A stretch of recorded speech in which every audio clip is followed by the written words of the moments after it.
Mogudele did not intentionally shoot a police constabulary Fatai Yekini. The commandant of the Amoteco Corps in Oyo State, retired Colonel Olayinka Olayanju, said these in a statement made available to newsmen in Ibadan. Olayanju said Amoteco Corps was invited by the police to join them in dismantling a carnival stage with the police had warned against. The commandant revealed that the Amoteco officer's gun accident. In the meantime, Lagos, Nasarawa, Enugu, and Bauchi state governments have announced the 18th of January as resumption date for the new term. This came as Ekiti government warned private school proprietors against this, but Yobe State COVID-19 committee led by the Deputy Governor Idirbade Gubana directed schools to delay their resumption until the task force committee approved a resumption date. This is news around the world on Pensioners 106.7 FM. Let's now talk some pension labor stories around the world.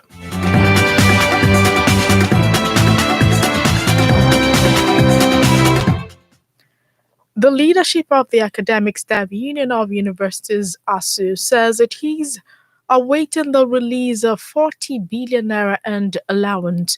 The federal government promised the union 12 days after it called off the 9-month strike. ASU called off its strike on the 23rd of December 2020 after a new deal with government team led by Labour and Employment Minister Chris Ngige. Some 355 workers recruited in 2017 by the National Assembly Service Commission have claimed that they were still expecting salaries. Investigations revealed that many of the affected workers had not received salaries since they were recruited more than 3 years ago. It was learned that the Commission, sometime in 2017, started the exercise to replace some members of staff who had either retired or left the service.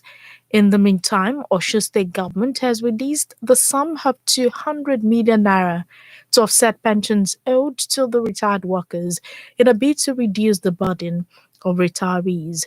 This is contained in a statement signed by the state head of state, Dr. Festus Oyebade.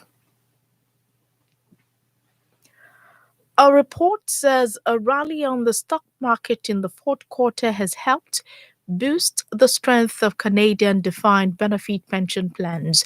The consulting firm said its pension health index, which represents the solvency ratio of a hypothetical defined benefit pension plan, rose to 114% at the end of December from 107% at the end of September.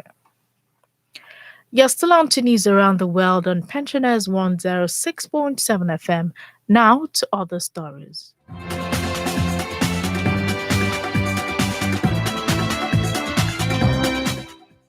Health officials say Rwanda has banned public and private transports between districts and the capital Kigali after the rate of coronavirus infections reached an alarming rate.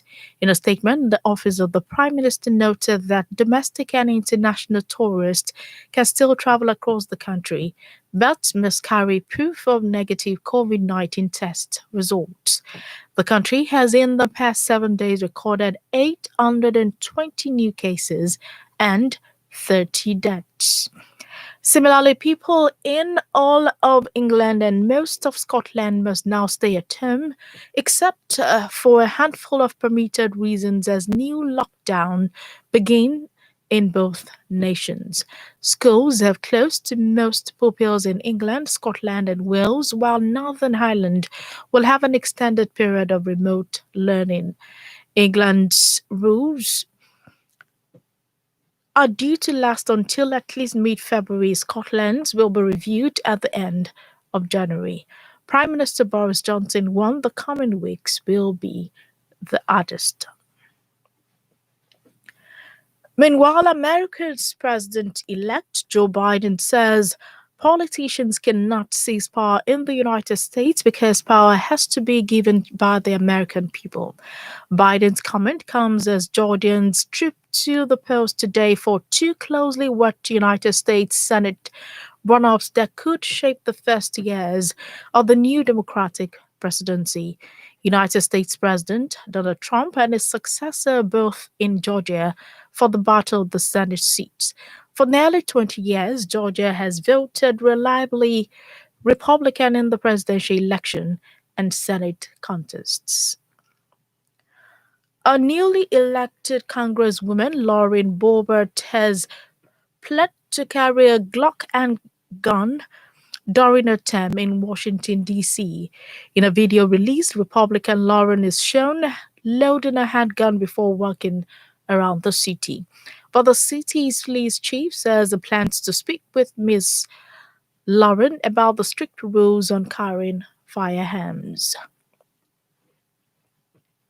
France has opened investigations into former Democratic Republic of Congo rebel leader Roger Lumbala. He is accused of complicity in crimes against humanity for his after Lumbala was arrested. His charges are over actions predominantly against the Nandi and Twa ethnic groups in northeastern Ituri region. Recall that the United Nations had in 2003 accused Lubala's party, the Congolese Rally for Democracy National, of human rights abuse. In India, Supreme Court has allowed the government to go ahead with a renovation project that includes the construction of a new parliament. Critics had appealed to the court to cancel the project, saying the money could be spent on the welfare of the people. The government says the $2.7 billion project is needed to revamp the area in central Delhi, which houses major government buildings. This comes as India's economy has contracted for 2 straight quarters. It is still news around the world on Pensioners 106.7 FM. We will be back with entertainment and sports stories. United States actress Tanya Roberts, been best known for her roles in the James Bond film A View to a Kill and the final season of Charlie's Angels, is still alive. It's a recall that Roberts was announced dead on Sunday. According to reports, she collapsed while walking her dogs and was admitted to Los Angeles Medical Center. The Adama Sigba Stadium, also known as Lake Salami Stadium, is currently under remodeling by the Oyo State government. Before now, the stadium had suffered years of neglect by past administrations in the state. In this special report, our correspondent Ibiwumi Ishola looks at the fortune of the stadium, located in the heart of Ibadan. His report is presented by Pius Nsabe.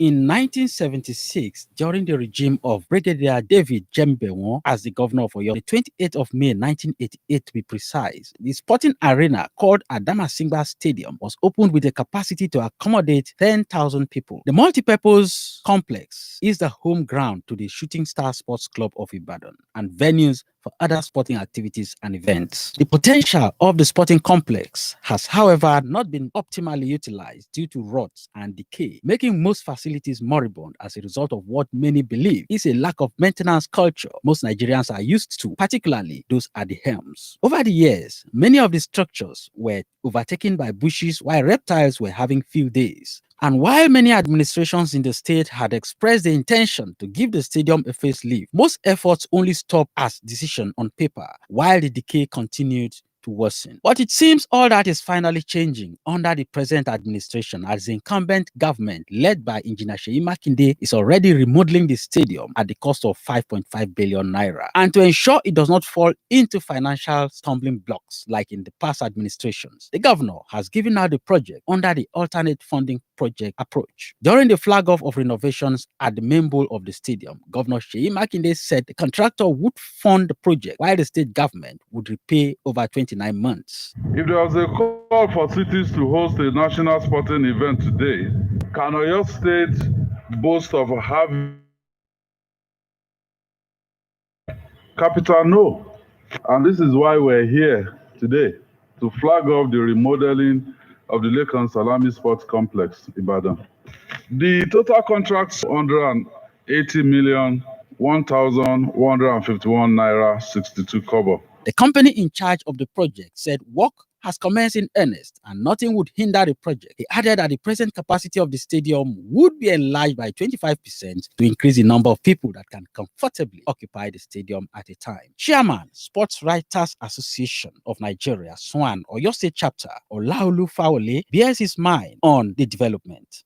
So it is a welcome development, and you know that after completion, it's going to generate a lot of revenue. It's going to attract other developed countries to your state, and at the long run, we know that we should start trying to host some international competitions and national competitions after its completion. Why did it take so long to renovate the stadium? A former Deputy Speaker of your State House of Assembly, Honorable Babatunde Olaniyan, speaks. Their interest is not there. They are only been pretending to be lovers of sports. They are really not. If they are exposed enough and they knew that some people, their profession relies so much on sports and particularly stadium and some other things that is taking place there. In terms of facilities, they will know that it is also good to remodel that stadium. As works continues on the sports complex, many sportsmen and women have expressed the view that this will further aid the development of the sporting sector in the state. And while they are overjoyed that the government has finally hearkened to their cries and is putting the stadium in good shape, some are, however, afraid that the contractor may get tired along the line and renege on agreement. The handball player Ayodeji Zobu reacts. Right now, the stadium is really nice. I hope the project won't be abandoned because it's not going to be okay. I just hope everything gets better soon. Government is therefore.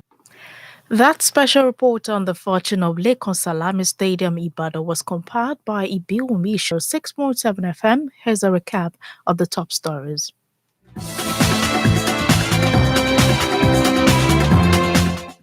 Bandits have killed no fewer than 9 travelers, including infants, and kidnapped 11 persons in Kaduna State. Rwanda has banned public and private transport between districts and the capital, Kigali, after the alarming rate of coronavirus infections. United States President Donald Trump has been recorded telling Georgia's top election official to find enough votes to overturn the election results. And in sports, the Adama Ibadan Stadium, also known as Lekan Salami Stadium, is currently under remodeling by the Oyo State government. Thank you so much for listening. The news editor is Yetunde Oke. On behalf of the production crew, I am Inumidun Afonja.